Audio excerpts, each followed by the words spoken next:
Muito bem, estamos mais um dia do nosso desafio e hoje eu tenho a honra de receber aqui comigo Val Gonçalves. Tudo bem, Val?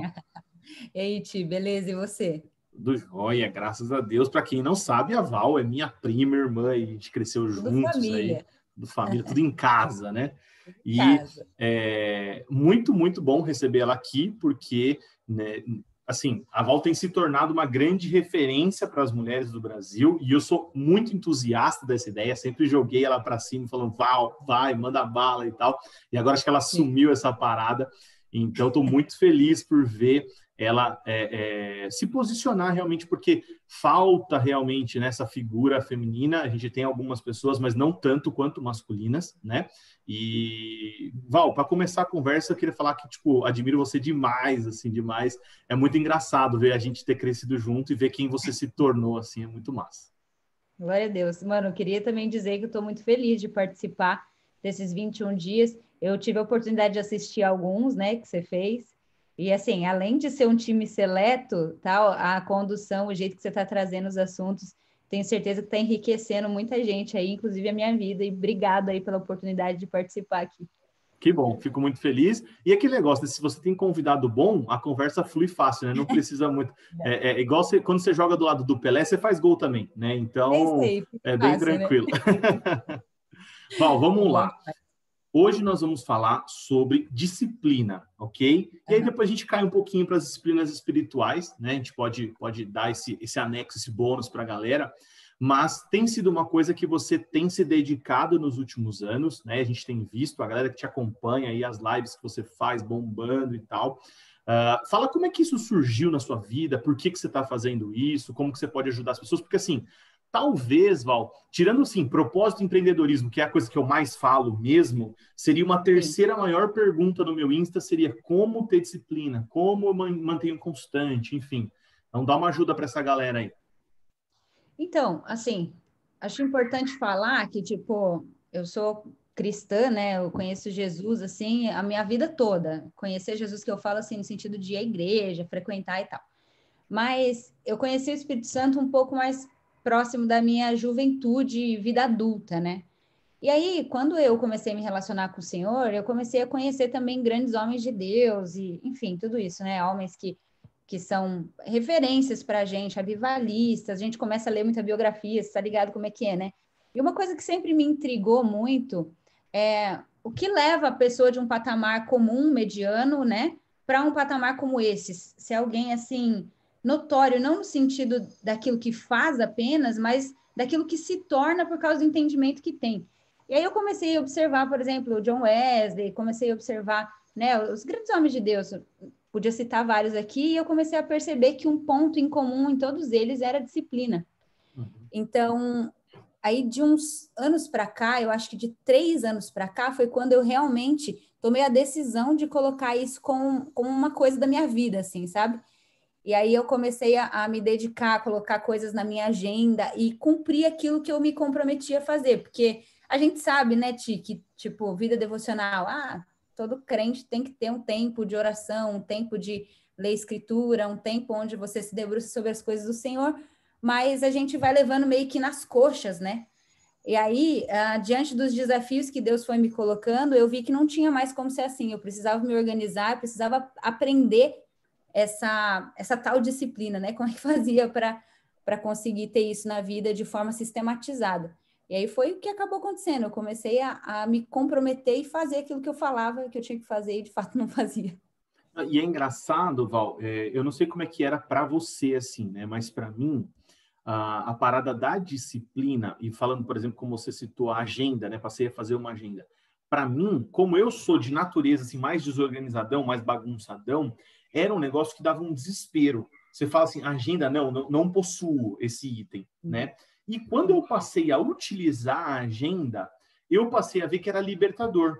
Porque ao invés de eu ter uma cadeia me prendendo, na verdade, ela me mostrava os tempos que eu tinha livre e como aproveitar melhor os meus tempos, como encaixar tudo certinho e tal. E assim, como eu tenho essa briga interna, eu me pego tendo que refazer a agenda, tipo assim, cara, cadê minha agenda? Deixa eu fazer uma agenda. E essa semana eu não fiz agenda, sabe? Umas coisas assim. Mas quando eu faço que nem, para organizar esses 21 dias, né? Se não tem uma agenda, não tem como eu Vai. fazer, né? Não tem como. E aí surge um imprevisto, um cancela, outro desmarca, outro ficou doente, aí troca um com o outro, liga para um para fazer. Se eu não tenho essa clareza, a agenda dá clareza, né?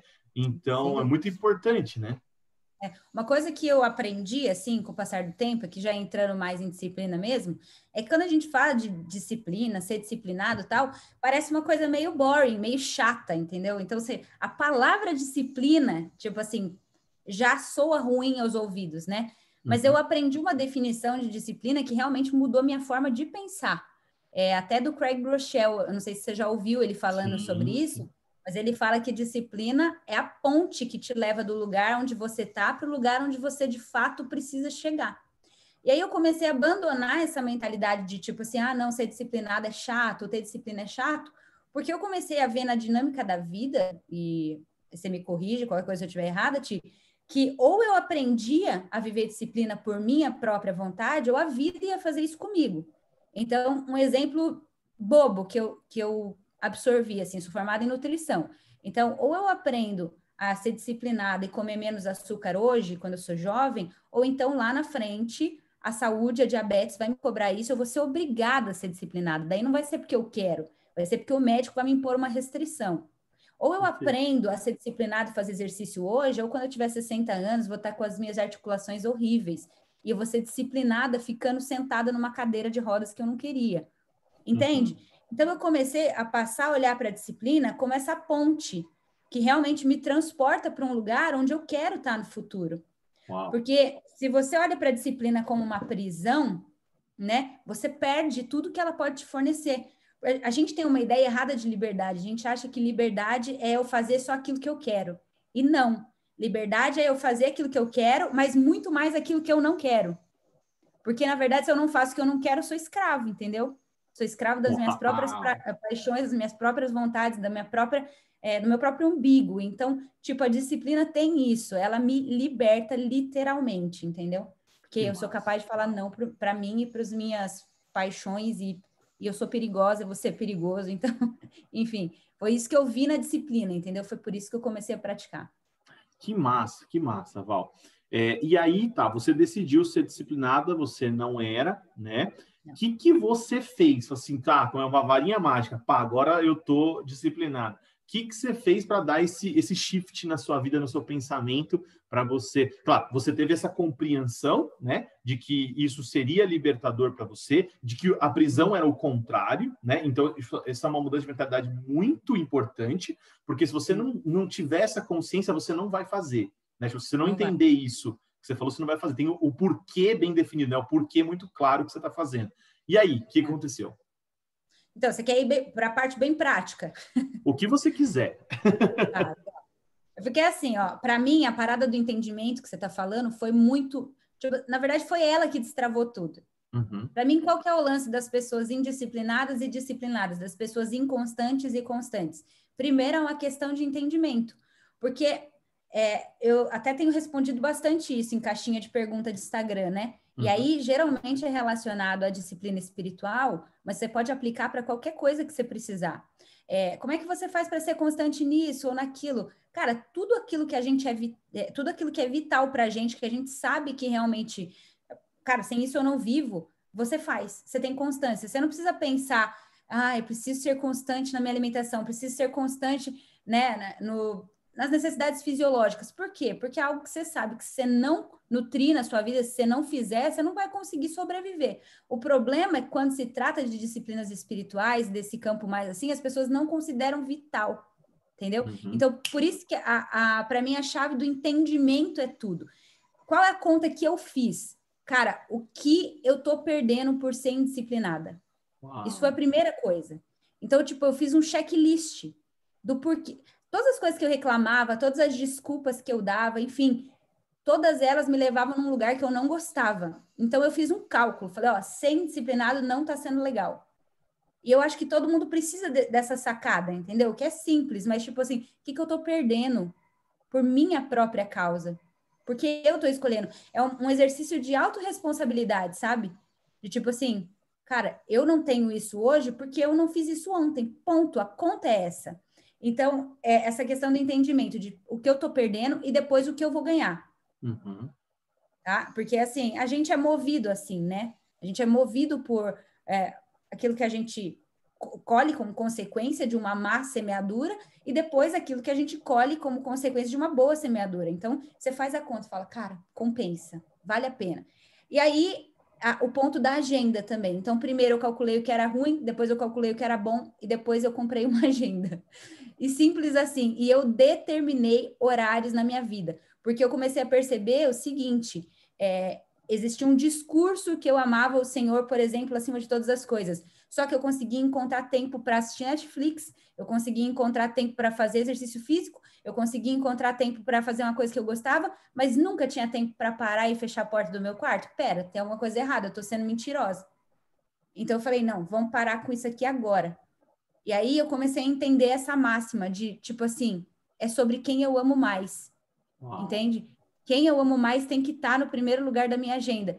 E aqui, o que eu fiz foi o seguinte, comprei essa agenda e entendi que na minha rotina, para eu ter disciplina com Deus, eu precisava acordar mais cedo que a rotina da minha casa. Então, eu precisava estar de pé mais cedo que as minhas crianças, eu precisava estar de pé mais cedo do que as rotinas da casa mesmo, de limpar coisa, fazer coisas, programar comida, enfim. E marquei a agenda, cara, pela manhã. Pela manhã. Sabe por quê, Ti? Porque a vida moderna, ela tem uma armadilha. Ela fala para a gente fazer tudo aquilo que é urgente primeiro. Uhum. E deixar para depois o que é importante, sabe? Enquanto Uhum. é o contrário. Primeiro a gente faz o que é importante, depois a gente faz o que é urgente. É incrível. Quando você literalmente pega uma agenda e se dispõe a cumprir aquilo, você põe a primeira coisa no primeiro lugar, é o que eles falam, né? Tipo, Uhum. automaticamente a segunda, a terceira, a quarta, a quinta, todas elas vão se encaixando e tem uma bênção de Deus que o teu dia flui, cara. As coisas, as decisões, as coisas que você vai fazer, parece que elas saem com muito mais facilidade do que se você não tivesse reservado aquele tempo. Então, eu comprei a agenda e aí eu decidi. Porque disciplina, antes de qualquer coisa, é uma decisão. Você precisa fazer um compromisso com você mesmo e com Deus, de parar de dar suas desculpas, de parar, sabe, de tirar aquilo que te trava de realmente entrar nesse novo lugar. E aí, o pulo do gato é repetição. O problema, Thiago, é que a gente até entende tudo isso. Quantas vezes você já comprou uma agenda? Quantas vezes você já marcou e você fez por uma semana, mas você desistiu? O ser humano tem problema com monotonia. Uhum. Ele quer coisas novas, coisas novas, coisas novas. E até certo ponto é bom, mas tudo na vida tem que ter um determinado equilíbrio. E são as coisas monótonas, as coisas rotineiras, as coisas que você repete dia após dia, sem parar, que fazem, que constroem a vida que você leva. Então, os hábitos são formados de pequenas atitudes repetidas. E todo hábito, no fim das contas, vai gerar uma habitação. Quando você olha para alguém cheio do Espírito Santo, alguém cheio do poder de Deus, da unção de Deus, e você olha para aquela pessoa e fala assim, como? São pequenas atitudes de comunhão que ela escolhe todos os dias, que gerou um hábito, e por causa desse hábito tem uma habitação nela. E ela carrega aquela atmosfera daquilo que ela planta. Entende? Uhum. Uau, que Então, massa. monotonia é algo que a gente precisa aprender a gostar. Rotina é algo que a gente precisa aprender a gostar. Eu gosto muito de algo que o Chesterton fala, que Deus faz todas as margaridas iguais. E ele consegue olhar para todas, mesmo sendo iguais, e falar, uau, que lindo, uau, que lindo, uau, que lindo. A gente precisa aprender na monotonia, cada dia, mesmo que pareça igualzinho, olhar e falar, uau, que lindo, tem algo de diferente nessa coisa igual. E você sabe, Val, que você falando isso me vem à memória, a gente está atento, né, a isso, porque às vezes Deus vai ressaltar em algo normal uma coisa diferente. E para mim a experiência que eu aprendi que Moisés teve, né? Moisés no deserto, quando a sarça apareceu ali, na sarça ardente, para ele a gente sabe dessa história. Eu não sei se você sabe disso, mas não era nada incomum uma sarça pegar fogo. No deserto, por causa da temperatura, por causa da condição árida, as sarças elas pegavam fogo. Então era natural para ele, aquilo era parte do dia a dia dele. Agora ele estava atento que no meio do natural e do dia a dia, um dia essa sarça, o que aconteceu? Ela não se consumia. Falou, opa, tem algo diferente no meu normal. Né? Então ele fazendo a mesma coisa todo dia, um dia Deus deu algo para ele que era diferente e ele estava atento para isso.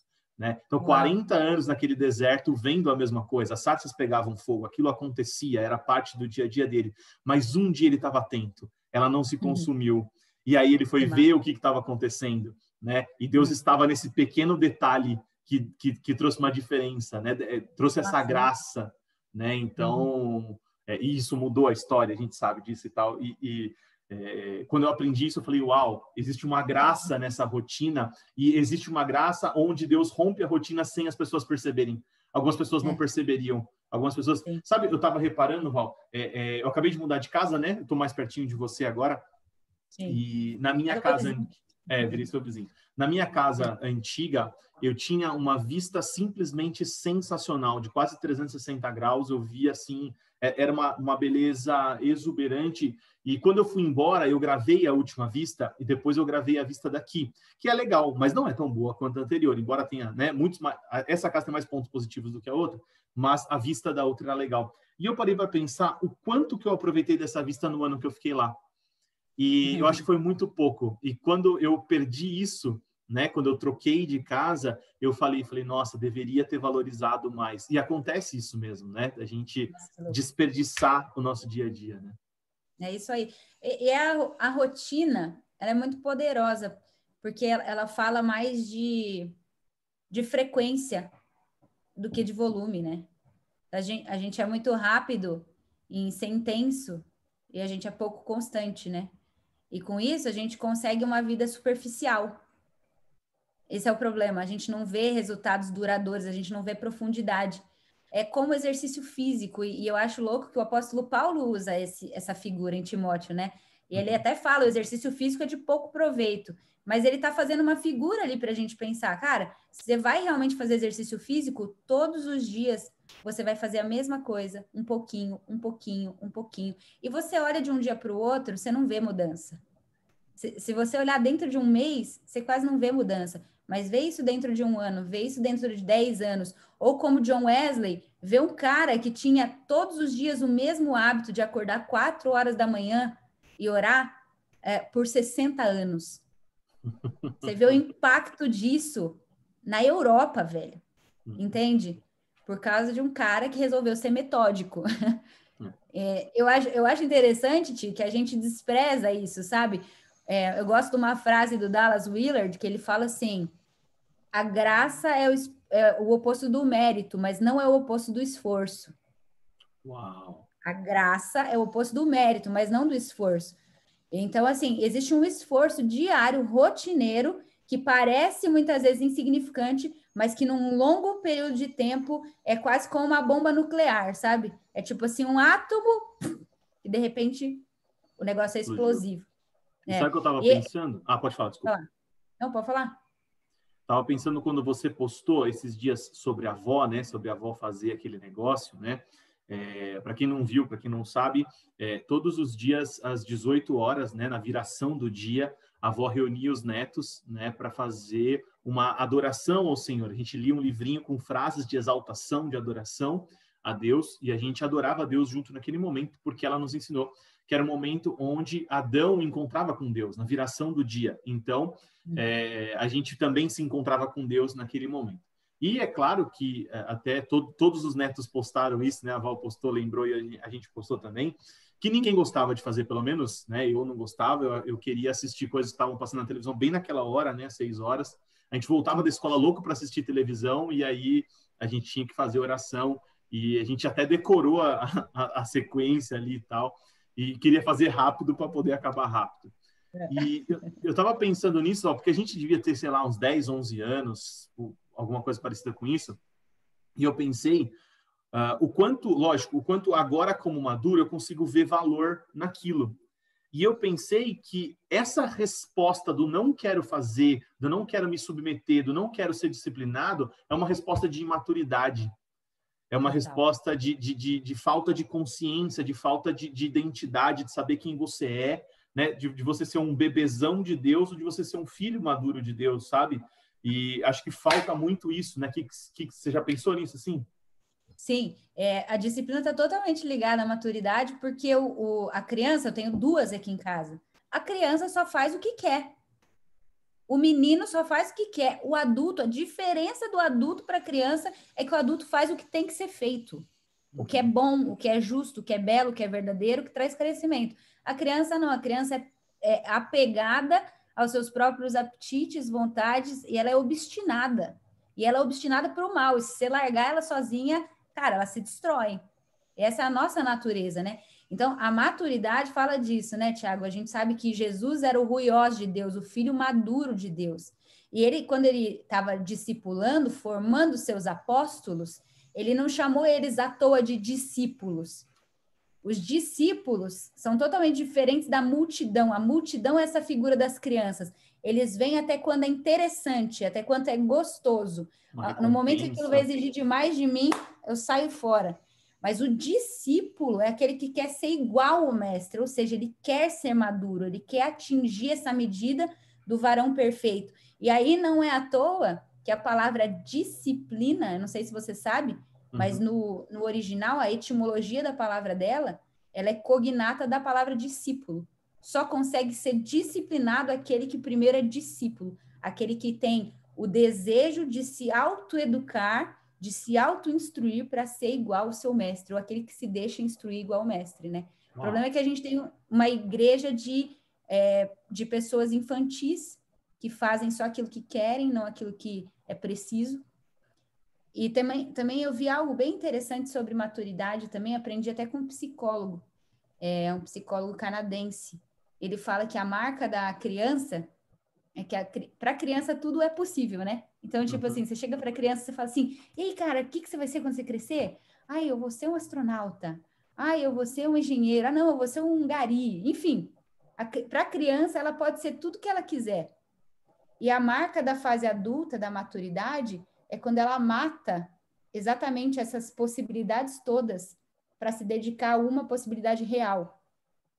O problema é que a gente, muitas vezes, na nossa imaturidade, a gente acha que vai dar para fazer de tudo, para ser tudo, para alcançar tudo. E com isso a gente esquece de dedicar, de ser disciplinado e focar naquela uma coisa que realmente te daria base, sustentação para crescer, entende? Então, essa é a diferença, a transição da criança para o maduro. Você realmente escolher, focar. Agora, engraçado, Val, uma coisa que até me dói um pouco, perceber, e você citou aí um médico, né, um psicólogo, o quanto que as pessoas no mundo já descobriram a importância da disciplina e dentro do que o mundo prega como sucesso, a grande maioria das pessoas de sucesso são as disciplinadas. Você pode olhar no esporte, no empreendedorismo, na medicina, na ciência, aonde você olhar, são essas pessoas, elas descobriram isso. E é claro que se ela não tem os valores cristãos, né, ela vai usar isso e vai ganhar o mundo inteiro e perder sua alma. A gente não está discutindo isso, mas a gente está discutindo assim, eles descobriram que funciona e nós que a nossa disciplina nos aponta para encontrar com Deus, Criador de todas as coisas, e para fazer aquilo que Ele colocou no nosso coração, para nos tornarmos pessoas de propósito, que fazem as coisas com intencionalidade, nós não conseguimos. Ah, não, eu não consigo.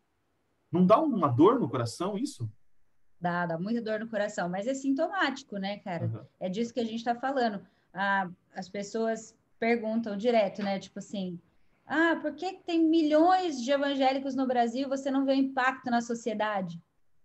É por esse motivo, entendeu? Por causa da imaturidade, da superficialidade das pessoas. Porque é o que você está falando, a neurociência já provou que muitas vezes o esforço vale mais do que o talento, mas a gente ainda não conseguiu sacar isso, sabe? E não conseguiu sacar justamente porque falha nas disciplinas espirituais. Entende? Porque talvez o que falte é esse ponto de contemplação, porque até, Thiago, é bem importante deixar isso colocado aqui, como eu falo muito de disciplina espiritual, às vezes a pessoa pode acabar confundindo as coisas. Nós não estamos falando de fazer algo ou de ter alguns tipos de obras para salvação, nós estamos falando aqui de por que somos salvos, então fazemos. Nós estamos falando a respeito de disciplinas aqui, em específico as espirituais, é que elas não são o fim, elas são o meio para algo, tá? Mas sem esse meio a gente não alcança o fim. Qual é o fim da disciplina? O fim é conhecer a Deus. O fim é se tornar como Deus. O fim é a gente usar a oração, usar o jejum, usar a leitura bíblica como uma ferramenta para nos fazer enxergar melhor, conhecer melhor o coração, entender melhor os sentimentos, o plano, o propósito, as promessas de Deus para a humanidade. E quando você se coloca nesse lugar, através da disciplina, você começa a contemplar Jesus, você começa a ver o caráter de Deus, o coração de Deus, e entender que, na verdade, é para isso que ele te fez. Você foi criado a semelhança e imagem de Deus, e aí, nessa posição agora, você vai viver nessa sociedade, e você vai ter impacto real. Foi porque você foi disciplinado? Também, mas porque através da disciplina você conheceu aquele que realmente pode impactar o mundo. E você, como filho dele agora, carregando o DNA dele, você realmente exerce influência. Aonde você for, onde você chegar, você consegue transformar atmosferas, transformar realidades, por causa desse lugar de comunhão com Deus que acontece por meio da disciplina. Então, porque senão você vira um usurpador, né? Porque daí você tem acesso a realidades espirituais, você entende como o jogo funciona e fala assim, já sei, vou fazer tudo isso para o meu grande umbigo e vou viver para mim mesmo, né? E não tem nada a ver, porque a disciplina faz o contrário, né? Porque você vai contemplar a Deus e vai te inverter de posição. Mas, cara, eu nem merecia nada disso, mas ele me escolheu como filho, então eu vou honrar o que Deus depositou em mim e vou viver para a glória dele, vou conhecer mais ele, né? Senão você faz o contrário, você vira o jogo. E aí a Bíblia fala, né? Nem Jesus, sendo Deus, usurpou tomar esse lugar, e muitas vezes aquele ditado, né? Tem o rei na barriga, né? A gente entende como o mundo funciona e fica com o rei na barriga, né? O nosso ventre vira o nosso Deus, e esse processo, ele mata esse rei da barriga, ele coloca o Espírito Santo no centro, né? E é muito, muito massa viver isso, muito bom. É isso, e passa pela disciplina, né? Passa por esse lugar de escolha, de decisão, de intencionalidade, né? Agora, de disciplinas espirituais, assim, por exemplo, você acabou de citar contemplação. Eu imagino que as pessoas que estão nos assistindo não fazem a mínima ideia do que seja isso, né? Você pode, tipo assim, elencar quais são as principais disciplinas espirituais, rapidinho, assim. Até tem umas que a gente já falou aqui, então se você quiser focar nessas mais, tipo, contemplação, sei lá, coisas que a gente, né, não é comum no nosso dia a dia. Legal. Muito bom. Então, eu vou falar daquelas que eu mais uso no meu dia a dia. Eu até indico, é o livro que eu mais recomendo lá no Desescope, é a Celebração da Disciplina, do Richard Foster, né? Sim. É um best-seller, o livro tem mais de 20 anos e, tipo, não fica velho o livro, é incrível. Porque ele é o básico no sentido de base mesmo, assim. Se você quer crescer nesse assunto, ele é um dos mais indicados. Mas, além disso, Thiago, uma coisa que eu acho que valia a pena falar aqui, se você é alguém que quer, tipo assim, fortalecer mesmo o seu homem interior e andar em disciplinas espirituais para que você conheça mais Jesus. É como diz o apóstolo Pedro lá na carta dele, Tiago, acho que 2 Pedro, capítulo 1. Ele está falando que em Cristo a gente recebeu tudo que a gente precisa para a vida e para a piedade. Tudo, todas as coisas. Você recebeu através do Espírito Santo. Mas aí no versículo 5, ele fala assim, ó, porque você recebeu todas as coisas, então agora empregue todo o seu esforço para acrescentar à sua fé virtude, conhecimento, domínio próprio. Ele vai falar uma lista de coisas. Então, olha só que interessante, você recebeu tudo, mas existe uma parte que você precisa se esforçar para que essa parte, aumentando em você, você não se torne nem infrutífero, nem inativo no conhecimento de Deus. Então, o que você tem que ter em vista aqui, disciplina espiritual é para conhecer Jesus, certo? E crescendo no conhecimento dele, você vai se tornando como ele e vai impactar o mundo. Ponto. Uau. Vamos fechar isso? Beleza. Quais são as disciplinas espirituais que eu uso mais no meu dia? Então, eu uso muito solitude. Solitude é diferente de solidão. Solidão é quando você realmente está longe do convívio de pessoas. Solitude é um estado do coração. Você pode estar cercado de pessoas e você ainda pode estar em estado de solitude. Solitude é fazer dentro de você um lugar para Deus habitar. Uau. Sabe quando Mateus 6,6 fala assim, entra no seu quarto, fecha a sua porta, fala ao Pai em secreto? a gente vê quarto como algo literal, mas o quarto é dentro de você. O quarto é onde você estiver. Por isso a Bíblia diz em Tessalonicenses que você pode orar sem cessar. Você tem um ponto de encontro, de comunhão com Deus a todo momento. Só que às vezes tem tanta distração, às vezes tem tanto barulho ao seu redor, às vezes tem tanto trabalho, eu não sei, que às vezes isso te rouba. Então, praticar solitude, às vezes, em quando é bom, porque você voluntariamente escolhe ir para um lugar tranquilo, quieto, e ali no seu interior você se encontra com o Espírito Santo. Você para ouvir a voz dele, você faz silêncio. Então, eu pratico solitude. Outra coisa que eu pratico bastante também, diferente, vocês falaram bastante sobre oração aqui, né? Que eu vi que o Vitor estava aqui. A oração, sem dúvida, não tem como, né? Fazer qualquer coisa sem orar. Orar é estar com Deus. Orar é você falar com aquele que pode resolver todas as coisas. Orar é você conhecer o coração de Deus. Orar tem a ver com ouvir. Enfim, isso é muito importante. Mas eu pratico também meditação. Uau. Existe a leitura bíblica, inclusive estou fazendo esse próximo ano, viu? Leitura bíblica corrida. 1 ano de leitura bíblica. Mas não é dessa que eu estou falando. Eu estou falando de você selecionar uma porção das escrituras e de você ruminar ela no seu interior até que aquilo seja internalizado em você. Jesus é o verbo que se fez carne, ou seja, ele era, né, esse logos que virou matéria. É isso que a palavra de Deus faz quando você medita. É uma palavra, é um logos que vira ação, vira natureza, comportamento dentro de você. Mas para isso você precisa aprender a meditar. E tem muita gente que fala assim, poxa, meditar é difícil demais. Não é. A Joyce Meyer fala isso e para mim aqui é uma chave. Ela fala assim, se você consegue se preocupar, você consegue meditar. Porque preocupação é meditação negativa.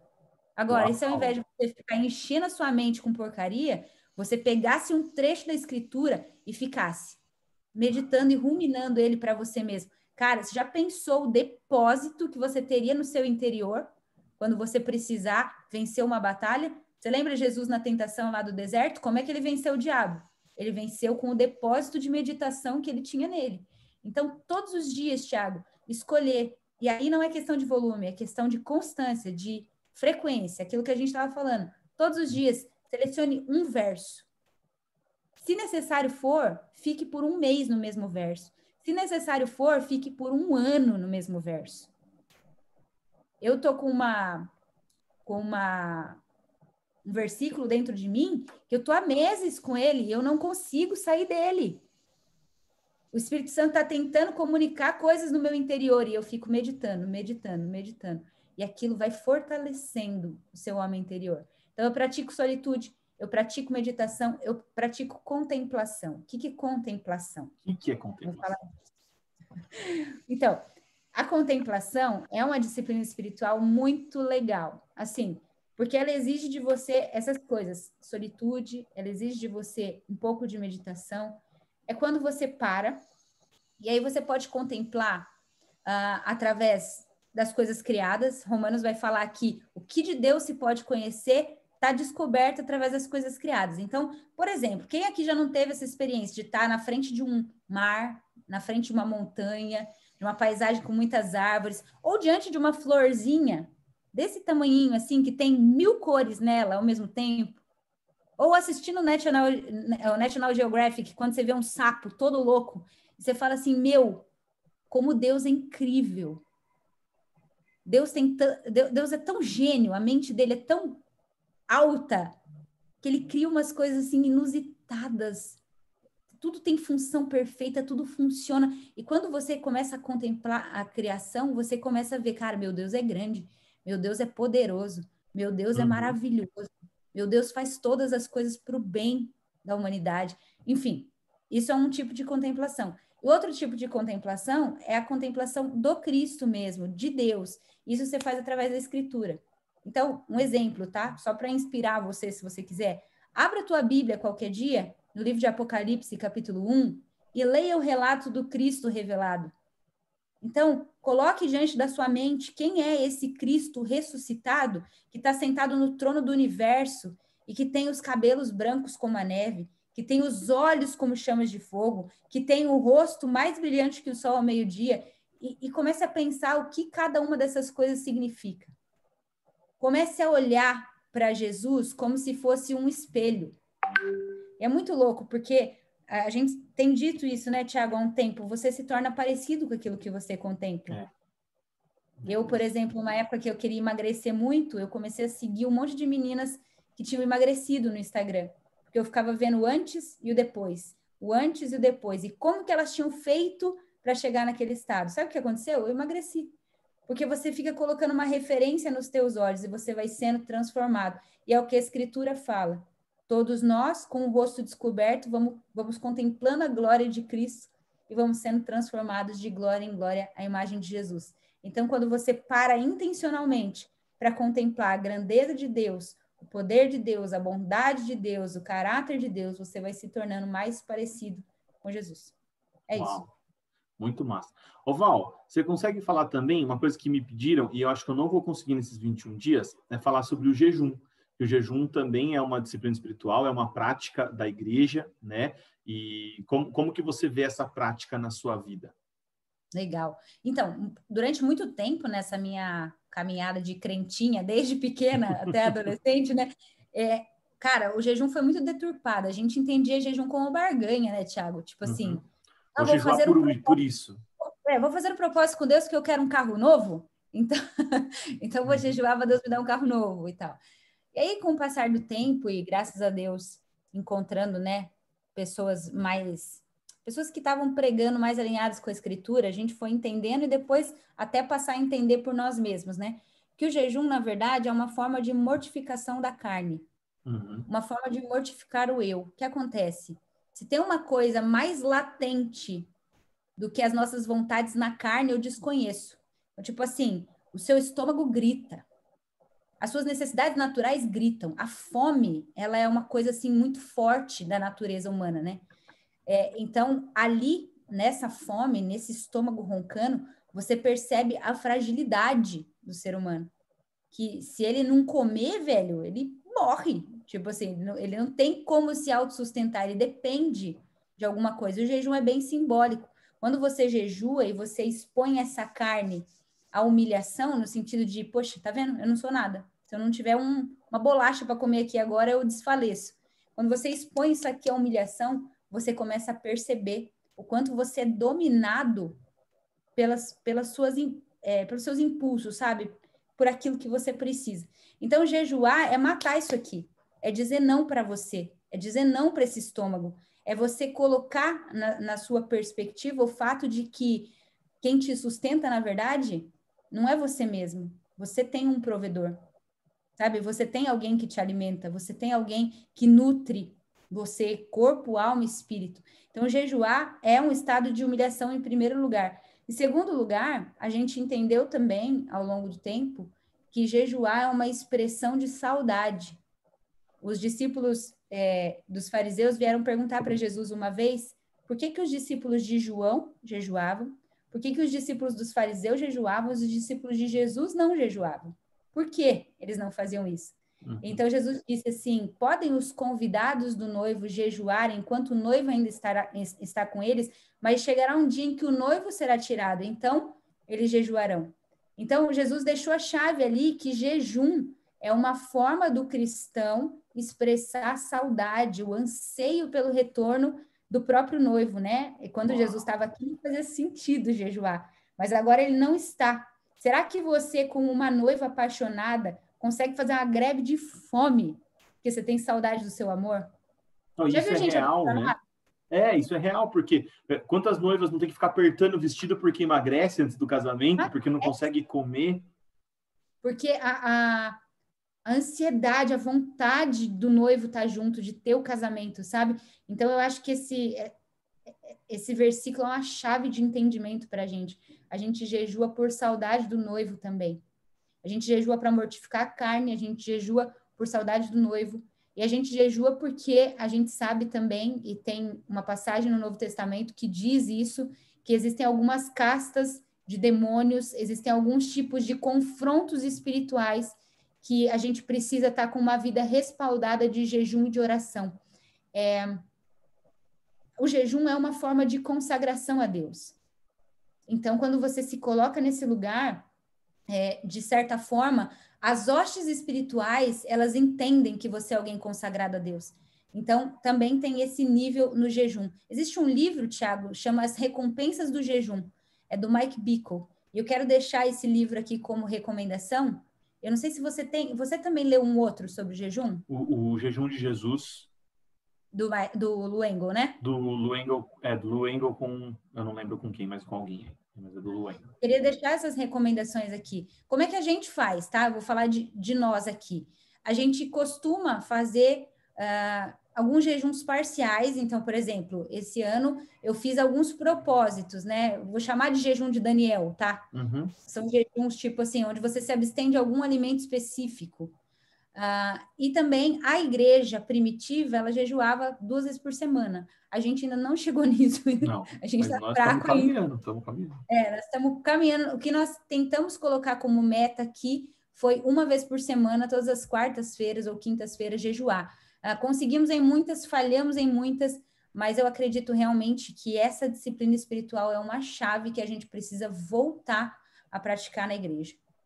Que massa, Val, que massa. Muito bom falar sobre isso, porque é o que você falou, né? São coisas que a gente abandonou, e até eu falei sobre isso, né, numa pregação, sobre o quanto que a gente, até falei com a doutora Luciana, né, sobre isso, falei com o Johnny também, o doutor Jonatas Leônio, sobre isso, o quanto que a gente negligenciou algumas coisas, né? A gente permitiu alguns pecados, assim, não, adultério não pode, né? Mas comer mais do que deve não tem problema. Tá tudo bem. Então, tipo assim, a gente precisa rever o nosso posicionamento como cristão, e nós, como líderes, né, nós precisamos influenciar positivamente nesse sentido, né? Até por isso nós estamos fazendo essa prática do jejum, né? É claro que a Bíblia fala, né? Se você falou que está de jejum, já perdeu ali a parada e tal, mas não é isso. É você ser o exemplo para que as pessoas façam, né, com você, e falando como você falou, né? Olha, conseguimos muito, outras não conseguimos, ainda não estamos no nível que nós desejamos, mas nós temos um objetivo, né? Nós estamos prosseguindo para um alvo, para alguma coisa nesse sentido. Val, muito massa, muito incrível a nossa conversa. Queria saber se você tem algum recado final, alguma coisa que você quer deixar aí para a galera, principalmente, Val, porque assim, né? A gente acaba sendo uma inspiração para as pessoas, né? Muitos jovens nos seguem, né? E, cara, quanto incrível vai ser a vida desses caras se eles fizessem agora, ou se eles fizerem agora, se eles assumirem agora aquilo que a gente queria ter feito 10 anos atrás e não sabia, não podia, não conseguia, né? É verdade. Cara, eu quero sim deixar um recado final aqui. Eu quero até usar um trecho bíblico aqui para falar sobre isso. A gente falou muito sobre disciplinas e tal. Eu acho que isso daqui vem fechar com chave de ouro isso que a gente está falando. Está em 1 Coríntios 9, 24. O apóstolo Paulo diz assim: vocês não sabem que aqueles que correm no estádio, todos na verdade correm, mas só um leva o prêmio? Correi de tal maneira que você alcance o prêmio. Todo atleta em tudo se domina. Estes para alcançar uma coroa corruptível, nós, porém, para alcançar uma coroa incorruptível. E aí ele continua dizendo: assim eu corro também, não sem meta. E eu quero destacar isso: não sem meta.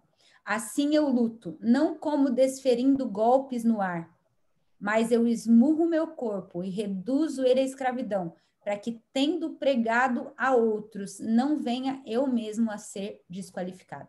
Então, eu acho que esse texto aqui fecha assim com chave de ouro isso, porque é não sem meta. É não tipo assim, desferindo golpes no ar, como que dizendo, vou deixar a coisa solta. Não. Eu tenho um alvo. Eu tenho uma coroa a conquistar. Eu sei que a minha coroa, ela é incorruptível. Jesus é o meu alvo, Jesus é o meu prêmio. Ele é a minha porção, ele é a minha herança, ele é o meu galardão, ele é o tesouro escondido no campo, a pérola de grande valor, ele vale mais que o mundo inteiro. E se para conhecê-lo isso passa por disciplinas espirituais, cara, como não? Como não? Então, eu me entendo nessa posição de influência, eu me entendo muito como Paulo. Eu mesmo esmurro meu corpo, eu mesmo reduzo ele à servidão, para depois de ter pregado tantas pessoas, para que eu mesma não venha a ser desqualificado. Então, que você seja encorajado a se engajar mesmo em disciplinas espirituais, para que você possa experimentar aquilo que é o mais, que é o suprassumo, que é o alvo de tudo, que é ter comunhão com Deus. Deixa eu te falar uma coisa, quando chegar na eternidade, a gente vai ter um choque de realidade. Quando a gente chegar diante da eternidade, cara, todos os nossos castelinhos de areia vão cair e a gente vai ver que o que realmente importava era uma coisa só. A frase que eu anseio ouvir na minha vida é: eu te conheço. E eu não consigo falar isso sem chorar, Thiago. Uau. Eu não quero ouvir uau, eu não quero ouvir que massa, nossa, como cresceu. Eu quero ouvir da boca do meu Senhor: eu te conheço. E se isso passa por hoje, entrar no meu quarto, fechar minha porta, ler minha Bíblia, fazer jejum, seja o que for, eu quero conhecer Ele, prosseguir em conhecer Ele. Afinal, a eternidade é essa, que conheçam a Jesus. Na eternidade, você vai ficar bilhões, trilhões, quadrilhões de anos só olhando para uma mesma pessoa e descobrindo quão incrível Ele é e quanta coisa nova tem nele que você ainda não conhecia. Então, a vida eterna é conhecer Jesus. Comece hoje, através das disciplinas espirituais. Uau, é isso aí. A gente costuma Tá dizer, né, Val, que para quem conhece Jesus, a eternidade já começou, né? E que maneira preciosa de fazer isso, se não com essa aplicação prática das disciplinas na nossa vida. E nós temos sido fruto dessas escolhas que nós fizemos, né? E temos muito ainda para crescer, mas principalmente, né, a Val, o Douglas, o pessoal que está no Desascope aí, nos inspira demais a poder caminhar rumo ao lugar que a gente sabe que é o lugar certo para acumular os tesouros, onde a traça não vai pegar, onde a gente sabe que está sendo acumulado para a eternidade de verdade, né? Então, a primeira coisa no primeiro lugar, vamos cuidar de fazer aquilo que Jesus mandou a gente fazer. E incrível, Val, incrível. Muito obrigado. Obrigado mesmo pela sua participação. Tô muito honrado, impactado aqui. Tenho certeza que vai abençoar muita gente que vai assistir a gente aqui. Amém. Muito feliz, viu? Conte comigo sempre. E um beijo a todo mundo aí. Valeu, Val. Obrigado, viu? Obrigado por tudo. E eu conto sim com você. Tchau, Com tchau. Deus. Tchau.